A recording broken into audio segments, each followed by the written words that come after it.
இத்தனை வருஷமா என்னையும் உங்களையும் ஏமாத்திட்டே தான் இருந்திருக்காங்க. நான் ரொம்ப டிசப்பாயிண்டடா இருக்கேங்க. நம்ம எல்லாரும் ஓணம்னா கேரளா ஃபெஸ்டிவல் தானே நினைச்சோம். அதான் இல்ல. அது உண்மை கிடையாது. உண்மை என்னங்கிறத நான் உங்களுக்கு சொல்றேன். இன்னைக்கு நம்ம எல்லாருமே ஓணம் செலிப்ரேட் பண்ணிட்டு இருக்கோம். நேத்தே நம்ம ஸ்கூல்ல, காலேஜ்ல, ஆஃபீஸ் பிளேஸ்ல எல்லாருமே பூக்கோளம் செஞ்சு, ஸ்வீட்ஸ் டிஸ்ட்ரிபியூட் பண்ணி, ட்ரெடிஷனல் ட்ரெஸ் எல்லாம் போட்டு நல்லா செலிப்ரேட் பண்ணியிருப்போம். அந்த ஓணம் வந்து எப்பவுமே கேரளாவோட ஃபெஸ்டிவல் தான் நம்ம நினைச்சுக்கிட்டு இருக்கோம். உண்மை என்னன்னா, தமிழ்நாட்டில் இருக்க மதுரையில ஓணம் வந்து செலிப்ரேட் பண்ணியிருக்காங்க. நம்ப முடியல. அது உண்மைதான்.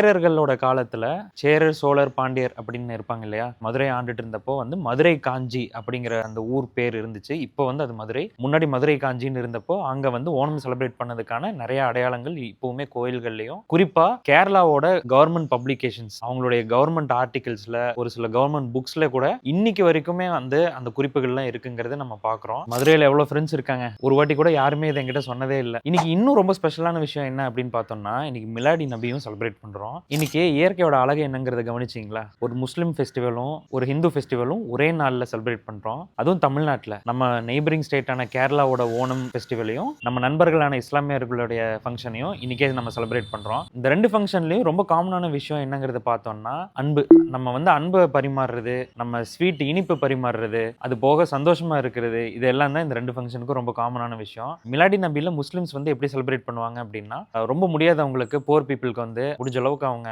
ஸ்வீட்ஸ், பணம், கிஃப்ட் அந்த மாதிரி எல்லாம் நிறைய கொடுப்பாங்க. அதே மாதிரி தான் ஓணம்லயும் நம்ம ஸ்வீட் செலிப்ரேட் பண்ணி புது ட்ரெஸ் போட்டு ஓணம் ஸ்பெஷலான பூக்கோளம் எல்லாம் போட்டு ஸ்பெஷலா வந்து டிஷ்ஷஸ் எல்லாம் வீட்டில் செஞ்சு எல்லாரும் ஒரே ஃபேமிலியா வந்து உட்காந்து செலிப்ரேட் பண்ணுங்கிறது தான் இந்த ஓணமோடைய மோட்டிவ். இந்த ரெண்டு ஃபெஸ்டிவல்ஸும் வந்து எப்படி எப்படி எல்லாம் செலிப்ரேட் பண்ணுவாங்கன்னு நீங்க நினைக்கிறீங்க? எதனால இதெல்லாம் ஸ்டார்ட் ஆச்சு அப்படிங்கிறதெல்லாம் நீங்க கமெண்ட்ல சொல்லுங்க. எல்லாருக்கும் மிலாடி நபி வாழ்த்துக்கள், ஓணம் ஃபெஸ்டிவல் வாழ்த்துக்கள். உங்களுடைய கேரளால இருக்க ஃப்ரெண்ட்ஸுக்கும் முஸ்லீம் ஃப்ரெண்ட்ஸுக்கும் இந்த வீடியோவை ஷேர் பண்ணி ட்ரீட் எங்க அப்படின்னு கேளுங்க.